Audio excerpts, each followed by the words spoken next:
Fruitvale Station is based on a true story. It is real life events that happen. Oscar Grant, he was shot and killed, by the BART Transit Police on New Year's Day. That's a fact. That's what happened. The last 24 hours of his life, from like cell phone records and the family's interactions with him, that was kind of helped compile that day as best as Ryan, our director, Ryan Coogler, could do.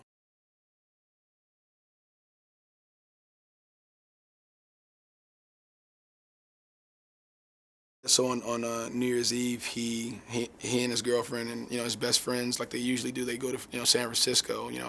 Oscar's from Oakland. He would catch the train over to San Francisco and go see the fireworks. That's the thing to do. There's a big fireworks show New Year's Eve in the Bay Area, and they wanted to go see it, so they went to go check it out. And on the way back, got into an altercation on the train. That escalated to the BART Transit Police being called, and got held up. Then then the events kind of unfolded after that. So it's basically about the Fruitvale Station is basically the last 24 hours of Oscar Grant's life, and it was a very eventful day for him because it was his mother's birthday as well. It was his mom's birthday. It was New Year's Eve, and he had a lot of interaction with the three most important people in his life, and that was his daughter, his mom, and his girlfriend, Sophina.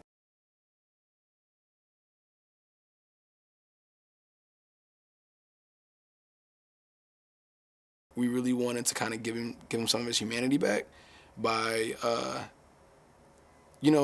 by giving a representation of Oscar by the people who knew him the best, and he was different around everybody, around his mom, his daughter, he was the his fiance, his best friends. Like he was different in all these scenarios, and we just tried to give him a little bit of his humanity back the best way we could, through telling the story, flaws and all. That's another thing. We wanted to make sure it was as real as possible. He's human.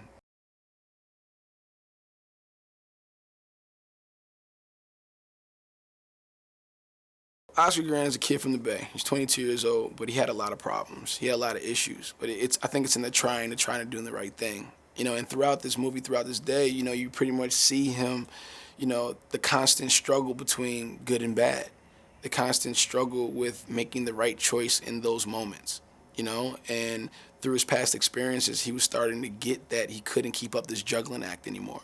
Like Oscar was a people pleaser. Oscar Grant wanted to keep everybody happy. He was one way around his mom. He was another way around his wife, his girlfriend, Sophina.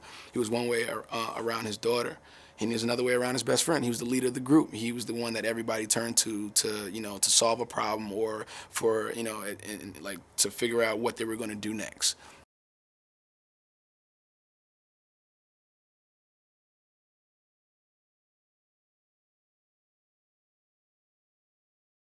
Octavia is amazing to work with. Definitely, a pro, and she has an Academy Award, for the help, and that's not too shabby. So for me to work with her, I was a little not intimidated at first, but it was just like, oh man, okay, what just a little. You always supposed to get a little nervous before you go do something. If you're not nervous at all, I think that's a little bit of a problem. Like you should have a little. Like it's like before a basketball game, you're supposed to be just a little nervous, man, just a little bit. But she's an awesome person to work with.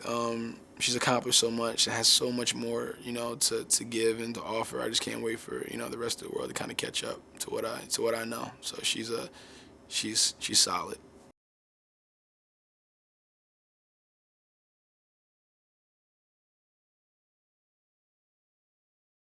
Melonie Diaz plays Sophina.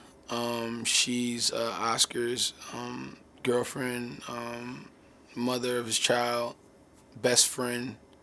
Melonie is a very talented actress. Um, so much attitude and love at the same time. I think I think Melonie is very good at also giving you exactly what you need and a little bit more.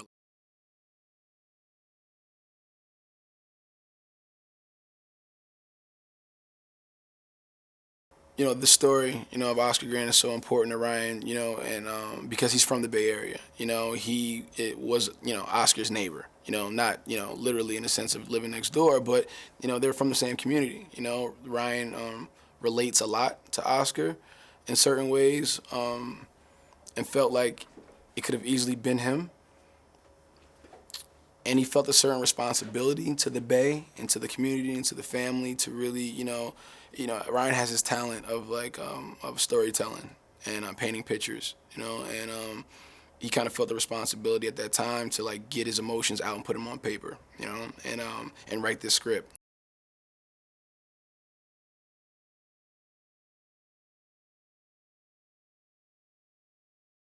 Ryan Coogler is way beyond his time. I feel like he is a natural born leader. You know, the first 5 minutes of me talking to him after reading the script, I was just so like, let's go do it, whatever. Um, Probably if I hadn't read the script and I went and had a conversation and talked to me and told me about this idea and what he wanted to do, I would have said, okay, let's do it before actually reading it, probably. Actually, I know I would have. Um, it's so important for a director to have everybody's respect, and he had respect from everybody. Everybody was just so like dialed in to what needed to be done, and that's just a reflection of the captain of the ship.